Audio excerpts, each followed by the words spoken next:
আপনার আইডিতে ফলো বাটনটা চালু করা না থাকলে কখনো আপনার আইডিতে ফলোয়ার বাড়বে না। আর একটা মাত্র সেটিংস চালু করে দিলে আপনার ফেসবুক আইডিতে ফলো বাটন চালু হয়ে যাবে এবং আপনার ফেসবুক আইডিতে ফলোয়ারও বাড়বে।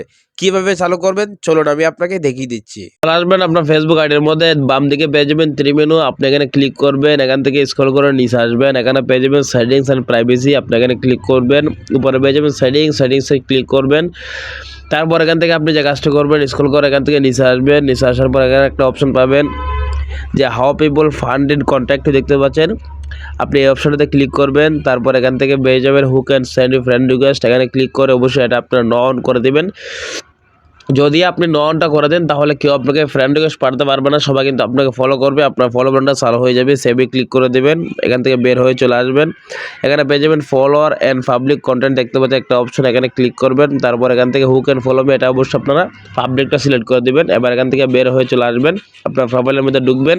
তারপর এখান থেকে 3টা ডট দেখতে পাচ্ছেন, 3টা ডটে ক্লিক করবেন, এখানে পেয়ে যাবেন ভিউএস, এই ভিউএস অপশনে ক্লিক করবেন, দেখবেন যে আপনার ফেসবুক আইডিতে ফলো বাটনটা চালু হয়ে গেছে। এবার কিন্তু আপনার আইডিতে সবাই ফলো করবে, কেউ ফ্রেন্ড রিকোয়েস্ট পাঠাতে পারবে না। ভালো লাগলে অবশ্যই ভিডিওটা সেভ করে শেয়ার করে দিবেন।